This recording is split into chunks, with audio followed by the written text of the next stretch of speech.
Sir ఎప్పుడొస్తాడోనని అభిమానులు గట్టిగానే ఎదురు చూసిండ్రు. కారు పార్టీ కార్యకర్తలు సుత పెద్దసారు ముచ్చట్ల కొరకు కాసుకొని కూకున్నారు. అటు చేయి పాటోళ్ళు ఇటు పూ పాటోళ్ళు కూడా పెద్ద మనిషి ఏం మాట్లాడుతాడోనని తీరొక్క తయారైండ్లు. మొత్తానికి గులాబీ పార్టీ 25 ఏండ్ల మీటింగ్ కు సార్ రానే వచ్చిండు. ముచ్చట్లు జోరుగా చెప్పిండు. పాండ్రి కేసీఆర్ సార్ ముచ్చటనుక షాన్ వద్దులైతాంది. అట్లా పోయి చూసేద్దాం. ఎటు చూసినా గులాబీ జెండాలే రెపరెపలాడినాయి. బాటలన్నీ ఎలక తుర్తికే సాగినాయి. కారు పార్టీ లీడర్లు కార్యకర్తల జోషు చిన్నగా లేదు పోన్రి. 25 ఏండ్ల పండుగను దేశం అంతా చెప్పుకునేటంత ఘనంగా చేసిండ్రు. ఎక్కడ చూసినా బాటలు కిక్కిరిసినాయి. ట్రాఫిక్ జాములతోని ఆగమాగమైనరు జనాలు. ఇక కారు పార్టీ లీడర్ల హంగామా చిన్నగా లేదు పోన్రి. స్టెప్పులతోని దుమ్ము లేపిండ్రు. ఎప్పటి లెక్కనే మాజీ మంత్రి మల్లన్న డీజే టిల్లు లెక్క డ్యాన్సులు వేసిండు. గూట్లే పిట్టే తలకాయ బయటికి పెట్టి చూసినట్టు కార్లకేంచి బయటికి వెళ్ళి 2 చేతులు మీదికెత్తి అందరికి చూపించుకుంటూ హల్చల్ చేసిండు. ఇక ఆయితారం అందులో పొద్దుమీకంగా మీటింగ్ పెట్టిండ్రు కాబట్టి పబ్లిక్ శితం వచ్చిండ్రు. 10 లక్షల మంది వచ్చిండ్రో లేదో కానీ ఎక్కడ చూసినా జనం అయితే కనిపించిండ్రు. మీదికేంచి చూస్తే గులాబీ పువ్వులు పూసినట్టే అనిపించింది పోన్రే. ఇక కేసీఆర్ సారు షానొద్దులకు లేక బయటకు వచ్చిండని సారును చూడడానికి కూడా శితం జనాలు పోయిండ్రు. సారు ముచ్చట ఎట్టట నడిచింది అంటే రైతు బంధు డబ్బులు ఏ విధంగా వచ్చేది, శనుకులు పడుతుంటే చకా వచ్చి బ్యాంకులలో డబ్బులు పడి రైతుల సెల్ ఫోన్లు మోగుతుండే. ఆ విధంగా కడుపులో చల్లగదలకుండా రైతాంగానికి రైతు బంధు పథకాన్ని అమలు చేసుకున్నాం. రకరకాల వ్యక్తులు రకరకాల మాట్లాడినారు. జై కిసాన్ జై జవాన్ అన్నారు తప్ప వాళ్ళ సంక్షేమం ఏ ప్రభుత్వం కూడా చూడలేదు. ఎక్కడున్న తెలంగాణ ఎక్కడికి పోయింది? రైతు బంధు కాడ నుంచి సురువు చేస్తే కాళేశ్వరం ప్రాజెక్టు దాకా ఒక్కొక్క ముచ్చట కాదు పోన్రి. ఇన్నొద్దులు చేను కాడున్న ఇంట్లో కూకొని మనసులో ఏమేమనుకున్నాడో అవన్నీ పబ్లిక్ ముంగట పెట్టిండు సారు. వరుస బట్టి గోల్మాల్ దింపుట్ల కాంగ్రెస్ ను మించిన వాళ్ళు లేడు, అబద్ధాలు చెప్పుట్ల కాంగ్రెస్ ను మించిన వాళ్ళు లేడు. ఎన్ని చెప్పిరి ఇక్కడ ఉన్నోళ్ళు జాలరని ఉన్న గాంధీలు లేని గాంధీలు డూప్లికేట్ గాంధీలు అంతా ఢిల్లీకి వెళ్ళి కూడా దిగిరి చప్పట్లు కొట్టి డాన్సులు చేసి స్టేజీల మీద. ఏమిత్తాడా కేసీఆర్ రైతు బంధు 10,000 ఇస్తాడు, మేము 15 ఇస్తాం. కేసీఆర్ పెన్షన్లు 2,000 ఇస్తాడు, మేము 4,000 ఇస్తాం. చెప్పిన వాళ్ళు ఒకసారి శైలి దయచేసి. కారు పార్టీ పని అయిపోయింది, అట్లయితాంది ఇట్లయితాంది అన్నట్టు చెయ్యి పార్టీ వాళ్ళు పువ్వు పార్టీ వాళ్ళు తాపకోసారి మాట్లాడుతుండ్రని గట్టిగానే గారం అయిండు సారు. నాట్లేసే టైం వస్తే అలుకుడు చేస్తాను, బట్టలుస్తాను. మొలకగా అలుకుడు చేస్తాం కదా, తుకాలు పోయేమా పెద్ద మొగోడని కొన్ని పిలిచిరట. మొగోడని మొలకాల్చడానికి పిలిస్తే ఎలక పిల్లని చూసి ఎలంకర పడ్డాడు. ఇక మా అంత సిపాయిలు లేరు, మేము తెచ్చే ఇస్తాం, 6 సందమామలు పెడతాం, 7 సూర్యులు పెడతాం అని నమ్మబలికి ప్రజలను దగా చేసి మంచిగున్న తెలంగాణ నాగం పట్టించి ఓట్లు వేయించుకొని ప్రజలను మోసం చేసిండ్రు, దగా చేసిండ్రు. గిట్ల షానొద్దులకు బయటకు వచ్చిన కేసీఆర్ సారు పబ్లిక్ కు కరువు తీర చెప్పిండు ముచ్చట్లు. సర్కారు వాళ్ళ మీద గజగట్టి ఆడినట్టే చేసిండు. ఇన్నొద్దులు ఒక లెక్క, ఇప్పటి సంత ఒక లెక్క, మళ్ళా జోరు పెంచుతాం అన్నట్టే మాట్లాడిండు. అటు చెయ్యి పార్టీ వాళ్ళు పువ్వు పార్టీ వాళ్ళు కూడా సారు ముచ్చట్లకు మరలబడ్డట్టే బాణాలు వేస్తేందుకు ముందే అన్ని తీర్లు తయారయ్యిండ్రు. మరిగా చూడాలే మాటల తూటాలు ఎట్టెట్ట పేలుతాయో. వానకాలం ఎండలు కొడితే ఎండాకాలం వానలు పడతాయి. పంటకు నీళ్ళు అవసరం ఉన్నప్పుడు వానలు పడక వేసిన పంట ఎండిపోతుంది. అట్లనో ఇట్లనో తిప్పల పడి పంట వండించినాక అమ్ముకుందామని కల్లాల వస్తే వానలు పడి వరదలెళ్ళి పాపం రైతులకు గోసైతుంది. అగో గట్ల పడ్డ వానకు పాపం గిగడ చూడుర్రి ఎంత పనైందో. గా ఘోరం చూసినాక రైతన్నే గుండె బాదుకొని దుకట్టి నిలాలే కావచ్చు. అయ్యో అయ్యో అయ్యో అయ్యో ఎవడు చేసిన పాపంరా నాయన, ఎందుకో ఏమో రైతులకే గీ గోసలన్నీ. ఎండలు కొట్టుకుంటానే గాలి దుమ్ము దుమారంతో బడబడ డబడబా అనుకుంటా వాన పడితే గింత పని అయింది. పాపం కాంటాలు పెట్టుకునే తందుకు కళ్ళల్లో పోసిన ఓట్లు కాలువల పాలైనవి వచ్చిన వానకు వడదలెల్లుడుతోనే.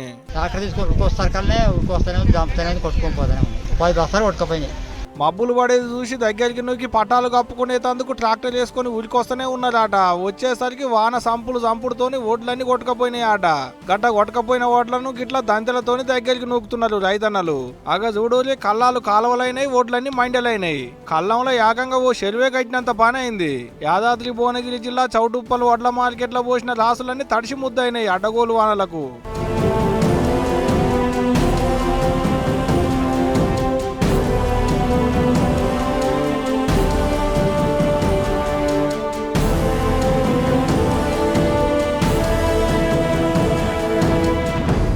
తడిసినోట్లను మల్లెండ పోసుకోవాలి, మాస్టర్ వచ్చిందానికి ఆగాలి, బతిలాడో బంగపడో కాంటాలు పెట్టుకోవాలి, ఎంత ఇస్తే అంతే తీసుకోవాలి, చేసేదేముంది.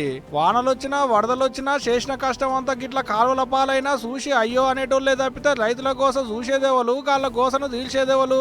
ఏమో పోరి ఒడ్లెన్ని పడినాయని అడిగేటోళ్ళే తప్పితే గొడ్లెన్ని చచ్చినాయని అడిగేటోళ్ళు ఉన్నారా ఏమన్నా? వాళ్ళ బాధలు వాళ్ళే పడతారు, వాళ్ళ గడ్డి వాళ్ళే కలుస్తారు. మరి వారం రోజుల కింద ఏలూరు జిల్లాలో మంత్రి నిమ్మల రామానాయుడు సార్ చేసిన ఓ ఇచ్చంతరమైన పని గురించి చెప్పుకున్నాం కదా. అదేనుల్లా పాలకొల్లు దిక్కు సచ్చాంధ్ర పేరుతోని సారు తట్టందుకొని మట్టి మోసిండు, పారందుకొని చెత్తెత్తిండు, గడపార తీసుకొని మట్టి పెడ్డలు దొవ్వి చెమట తీసినుండే కదా. ఆగో గా ముచ్చట మర్చిపోతున్యాళ్లకు మల్లో పనిచేసి మన పటాస్ వార్తలకు ఎక్కిండు సారు. ఇక చూడు ఏం చేసిండు. మాటలు తక్కువ శాతలు ఎక్కువ అనే పదానికి సరిగ్గా సరిపోతట్లుండుగా మన ఏపీ నీళ్ల మంత్రి నిమ్మల సారు. అరెరే ఏం కష్టం ఏం పంతనం, సురసురమండే ఎండను సుత లెక్క చేస్తలేడు సారు. ముచ్చటేంటిదంటే పశ్చిమ గోదావరి జిల్లా చింతపరు దిక్కుపోయిన మంత్రి అరుంధతిపేటలో అంబేద్కర్ బొమ్మ తాలూకా పనులు చాలు చేసిండు. అయితే బొమ్మకు ఎండావాన తలగకుండా సొంత పైసలతోని చెత్తుపోయిస్తా అని హామీ ఇచ్చిండట. అన్నట్టే చెత్తుపోపిచ్చుడే కాకుండా కూలన్నలతోని ఊడి కూలి పనికిన చేసిండు. కారు దిగుడే ఆలస్యం సీదా పనులు చాలు చేసిన మంత్రి సారు పొదువుతాంది కానీరమ్మ కానీర్రే అని అందరిని హుషారు చేసిండు. అందరికి ఊపొచ్చేటట్లు మొదలు సారే తట్ట అందుకొని ఉసుక మోసిండు. మీదంగా ఉతకపోకుండా నెత్తి మీద ఓ సుట్టబట్ట కూడా పెట్టుకుండు.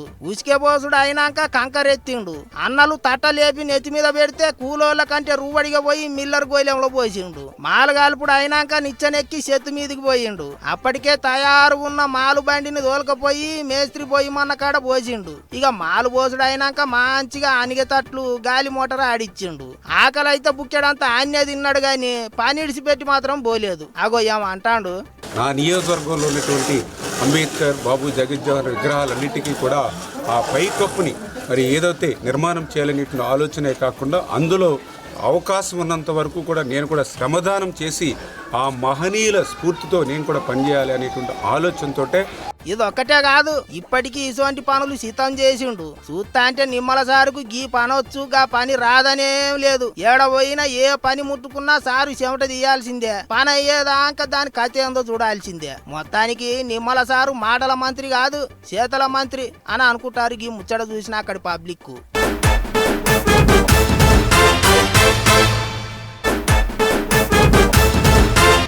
కొలువు వేస్తారు గాని జీతం సరిపోని రాదు. అట్లా ఇద్దరు ఆలు మొగలు పని చేసుకుంటారు. ఎందుకులే ఇంటామని కష్టపెట్టాలనుకునేటోళ్ళు ఒకడే ఇగింత ఎక్కువసేపు పని చేసినా ఏం కాదని పార్ట్ టైం డ్యూటీలు వేసుకుంటారు. అగో అట్లనే కొంతమంది దొంగలకు ఒక్కింట్లో పడితే సరిపోను సొమ్ము దొరకలేనట్టుంది. అందుకే చూడుర్రి ఒక్కనాడే ఎన్ని ఇళ్లలో పడ్డరో, ఎంత ఆగం చేసిండ్లో. ఒక్కింట్లో పడితే గిట్టుబాటు కాలేదని రెండో ఇంట్లోకి పోతే సంచి నిండా లేదని ముచ్చటగా పోయి మూడో ఇంట్లో పడ్డారు దొంగలు. అయినా ఆశ చాలలేదు. నాలుగో ఇంట్లోకి పోతే నగలేమన్నా దొరుకుతాయేమోనని పోతే ఉత్తపనైందని ఐదో ఇంటికి పోయి ఊపుకుంటొచ్చి ఆరో ఇంట్లో పడ్డారు. ఓ ఇట్లా చెప్పుకుంటూ పోతే ఇవాళ ఒడిసేది కాదు గాని రాజన్న సిరిసిల్ల జిల్లాలో తాళం వేసిన ఇండ్లు కానొస్తే పాపం తాళాలు వలగొట్టుడు కన్నాలేసుడు. గంభీరావుపేట మండలం నాగంపేట అనేటి ఊళ్ళో ఒక్కనాడే ఏం తక్కువ 11 ఇళ్లలో పడ్డారట దొంగలు. ఒక్కనాడెల్లా కాదు, ఒక మాపే. దొరికిన కాడ చదివిలు, దొరకని కాడ గిట్ట ఆగం చేసిర్రు. గీ అక్కోళ్ళ ఇంట్లో పడి బంగారం ఎండి గొలుసులు ఎత్తుకొని పోయిలాట. నా ఈ కాళ్ళే ఒకటి 21 తులం ఉంటుంది గొలుసులు పట్టీలు, మళ్ళీ కొన్ని 14 తులాలు, రెండు జతల పట్టీలు.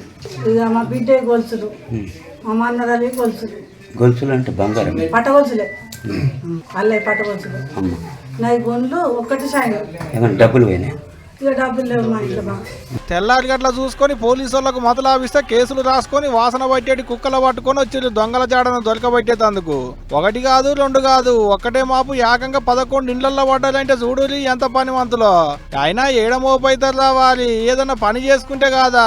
ఒళ్ళొంగనోడు దొంగల్లో కలిసినన్నట్టు ఏం పనులు రావాలి. మీ శాతగాని మోకాలలో నా దుబ్బ పోయ్యా అనుకుంటా మస్తు తిట్టిపోస్తున్నారు కా ఊరి పబ్లిక్. ఏమో పోలీకి నడమ బగ్గమోపై డబ్బా గీసంటి దొంగ పడివే కాండ్లు. మింగ మెతుకులేదు గాని మీసాలకు సంపంగ నూనె అన్నట్లే ఉంటది మన పాలి దేశం పాకిస్తాన్ ఎవ్వారం. ఓ దిక్కు దేశంలో పబ్లిక్ అన్నమో రామచంద్ర అంటుంటే వాళ్ళకు యుద్ధం కావాలంట. యుద్ధం గోధుమ పిండికి నీళ్ళ గతి లేదు గాని బాంబులేస్తా అంటున్నారు. అందుకే వాళ్ళిల్లు కాదు పాకిస్తాన్ దేశంలో ఉన్న సొంత పబ్లికే వాళ్ళ లీడర్లను పొరక సాపిస్తుండ్రు. పాకిస్తాన్ పాలకులకు గడ్డి పెడుతుండ్రు. చూడుర్రి, గంజికి గతి లేదు గాని బెంజి కావాలి అన్నట్టే ఉన్నది పాకిస్తాన్ సర్కారు వాళ్ళ కథ. ఏందో యమ ఎగిరి పడబట్టి అని ఆ దేశంలో పబ్లిక్కే కొరకాసి పెడతాండ్రు. ఇప్పుడు బీడి బిచ్చం కళ్ళు ఉద్దెరా గిట్లనే ఉన్నది ఇప్పుడు పాకిస్తాన్ పరిస్థితి. దక్షిణ ఆసియాలో అన్నిటికంటే పేద దేశం పాకిస్తానే. కమ్సే కమ్ చాయ్ పత్త కొనుక్కోనికే కూడా పైసలు లేకపోతే అప్పు చేసి కొనుక్కున్న కాందాన్ పాకిస్తాన్ది. అప్పులు చేసి దివాలా తీసిండ్రు. దుబాయ్ దేశంలో పాకిస్తాన్ పబ్లిక్ బిచ్చం ఎత్తుకుంటారు. అసోంటోళ్ళు ఇప్పుడు కయానికి కాలు దూతుంటే పాకిస్తాన్ పబ్లిక్ వాళ్ళ సర్కారు వాళ్ళ మీద దుబ్బెత్తిపోస్తాండ్రు. ఉట్టికి ఎగరలేనమ్మ స్వర్గానికి ఎగురుతా అన్నట్టు దేశంలో జనాల ఆకలి తీర్చలేకపోతాండ్రు గాని యుద్ధం చేస్తారట యుద్ధం అని తిట్టిపోస్తున్నారు. ఇంకో ముచ్చట ఏంటిదంటే సోషల్ మీడియాలో పాకిస్తాన్ మీద జోకులు వేసుకొని నవ్వుకుంటాండ్రు చాలా మంది. గమ్మత్ ఏంటిదంటే ఆ జోకులు వేసేటోళ్ళల్లో పాకిస్తాన్ వాళ్ళే ఎక్కువ మంది ఉన్నారట. ఇక పాకిస్తాన్ కు సుక్క నీళ్ళు ఇచ్చేది లేదని సింధు నది మీద గేట్లు బంద్ పెట్టిన మనోళ్ళు చెప్ప పెట్టకుండానే ఒక్కసారిగా గేట్లు ఎత్తినరాట. ఇంకేమున్నది పాకిస్తాన్ ఆక్రమించుకున్న కాశ్మీర్ లో ఊర్ల పోంటి వరదలు వచ్చి అంత ఆగమాగమైందట. ఒప్పందం నుంచి మనోళ్ళు బయటకు వచ్చిండ్రు కాబట్టి ఇప్పుడు రూల్స్ పాటించే అవసరం ఏం లేదన్నట్టే చేస్తాండ్రు. పాకిస్తాన్ వాళ్ళకు సుక్కలు చూపిస్తాండ్రు. ఇది ఒకటే కాదు ఉగ్రవాదుల ఇండ్లను ఎంకులాడి బాంబులు పెట్టి పేల్చి పారేస్తుండ్రు. అటు పాకిస్తాన్ లీడర్లు మైకుల ముంగట ఓ అట చేస్తాం ఇట చేస్తాం అని పెగ్గెలు కొడతాండ్రు గాని వాళ్ళతో అయ్యేది లేదు పోయేది లేదని నవ్వుకుంటాండ్రు అక్కడి జనాలు. ఇంకో దిక్కు దొరికిన వాళ్ళను దొరికినట్టు పాకిస్తాన్ వాళ్ళను మన దేశం నుంచి బయటికి నూకేస్తుండ్రు. ఏమైనా మనోళ్ళు ఒక్కటేసారి నీళ్లు బంద్ పెట్టటాలకు పోత పాకిస్తాన్ ఎడారి లెక్క మారుడు ఖాయం అంటాండ్రు. స్నానం చేయనీకే 4 బకెట్ల నీళ్లు, కాలు చేతులు గడుక్కోనీకే 2 బకెట్ల నీళ్లు. వేర్వేరు పనులకైతే లెక్కనే లేదు. నీళ్లు బుడబుడ జల్లుతూనే ఉంటారు కొంతమంది. నీళ్లు వ్యర్థం చెయ్యొద్దని నెత్తి నోరు కొట్టుకొని చెప్పినా వినరు. కానీ నిజంగా నీళ్ల విలువేంటిదో ఎప్పుడు తెలుస్తుందో చెప్పల్నా? బిందె నీళ్ల కొరకు ఎర్రటెండల కిలోమీటర్ల దూరం నడుచుకుంటూ పోయే రోజు వస్తుంది. అప్పుడు తెలుస్తుంది. ఇప్పటికే కొన్ని జాగాలల్లో ఇసొంటి పరిస్థితి ఉన్నది. చూడుర్రి, బిందెడు నీళ్ల కొరకు పానాలకు దిగిస్తాండ్రు ఆడోళ్ళు. కోరి ఎవరుగా బాయిలకు దిగుతారు చెప్పుర్రే. దిగకపోతేనేమో నీళ్లు లేక గొంతెండుతుంది. అందుకే గింత సాహసం చేస్తాండ్రు ఇక్కడ ఆడోళ్ళు. పిడాత కాలిజారి పడితే ఏం గాను నీళ్ల కొరకు గింత గోస ఉన్నది ఎక్కడ గిది అనుకుంటారా? ఇంకెక్కడ మన పక్క పొంటే ఉన్న మహారాష్ట్రలనే. నాసిక్, తానే, యావత్మల్ ఇంకా చాలా జిల్లాల్లో గిట్లనే ఉన్నదట పల్లెటూర్ల పరిస్థితి. నీళ్లు కావాలంటే గిట్ల ఎండిపోయిన బాయిలల్లా సుక్క బొట్టు చలమల పొంటి ఒడిసి పట్టుకోవాలి.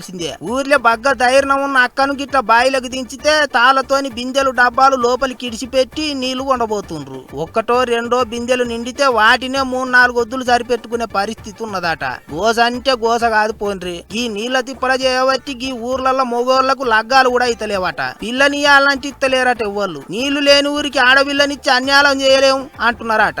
ఇప్పటికే లగ్గాలు చేసుకొని ఈ ఊర్లలోకి వచ్చిన ఆడోళ్ళు కూడా మస్తు బెంగటిల్లుతున్నారు. కర్మగాలికి ఈ ఊర్లో వచ్చి పడ్డాం. జిందగీ బరిగిట్ల నీళ్ల కొరకు కిలోమీటర్ల దూరం పోయి బిందెలు మోయాలని ముందే తెలిసింటే ఈ ఊర్లలో మొగోళ్ళను లగ్గమే చేసుకోకపోయేటోళ్ళం అంటున్నారు. మరి ఇక ఏం గోసగిది? యాట ఎండాకాలంలో ఇక్కడి పబ్లిక్ కు సుక్కలు కనిపిస్తుంటాయి. ఎలక్షన్ల టైంలో ఓట్ల కొరకు ఇల్లు తిరిగి తీయటి పుల్లటి మాటలు చెప్పే లీడర్లు ఈ ఎండాకాలంలో మాత్రం వీళ్ళ దిక్కు అసలు మళ్ళీ కూడా చూడరాట. ఏమైనా మన దిక్కు నల్లాల కాడ లొల్లులు అవుతుంటాయి, లేకపోతే నీళ్ల కొరకు రోడ్ల మీద లొల్లులు అవుతుంటాయి. గట్టిగా అడిగితే లీడర్లు ట్యాంకర్లతోనన్నా నీళ్లు తెచ్చి పోతుంటారు. కానీ వీళ్ళ పరిస్థితి అంతకు దారుణంగా ఉన్నది కదా అనుకుంటారు ఇప్పుడు మనోళ్ళు.